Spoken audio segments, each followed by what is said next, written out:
Most of our care team were moved elsewhere and we had to stay on site at BRI. It's been a long time coming because we have been trying to get a new unit for probably 10 years.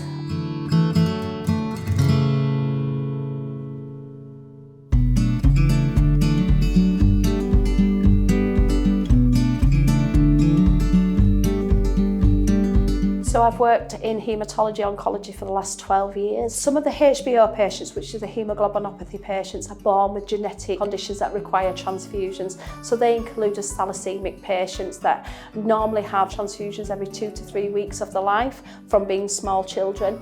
And sickle cell patients will come as well when they're in crisis and might need transfusions and they might need top-ups. And then we also treat the patients with cancer diagnosis. The majority of our patients have 3 units, so it can be a full day, so you're looking between 7 and 8 hours. The transfusion service has been the final step of moving over to the Meadows. It's been in the pipeline for the last 3 years since the chemotherapy unit came over from main site. For the last 3 years, they've had no permanent place. They've been moved about across several units within main site of the hospital to accommodate patient flow. So it's been challenging because some days they'd come and not know where they were going to have their transfusions. This here shows that this is their permanent place and they won't be being moved. It's been a long time coming because we have been trying to get a new unit for probably 10 years or more, and they're finally going to have somewhere that is their own, somewhere where they know they're going to be having transfusions. It's going to be easier for us to see the patients because at the minute with them being over different sites it is a little bit hard. It's just going to make it more compact and easier.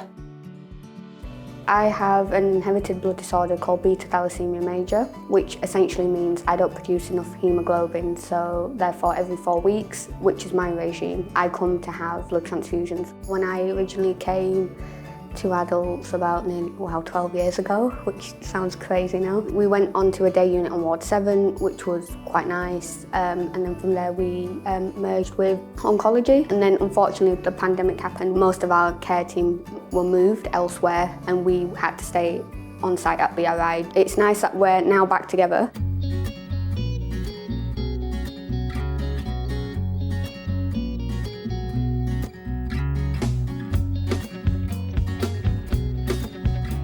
Patient journey and patient satisfaction, we are always thriving to improve our services here at Bradford. Their voices need to be heard, so we've took the feedback from our listening events that we have and we've inputted what they want and what they feel that they would need. From the old day units that we've got better, bigger recliner chairs. I know at some point we're hoping to look at having activities. One of the things we really wanted was patients to be able to sit together, having a bit of that chill space as well whilst we have our transfusions. I think it's a big thing that we really want, and we can turn this space into that as well a little bit.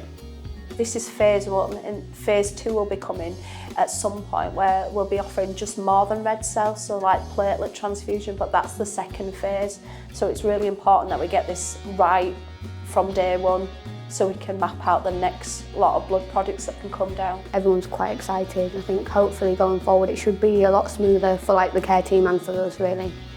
I'm glad that my patients now have finally got somewhere that they know is a unit that's for their needs. So hopefully that'll feed back, and I'm excited where this area is going to develop over the next few years.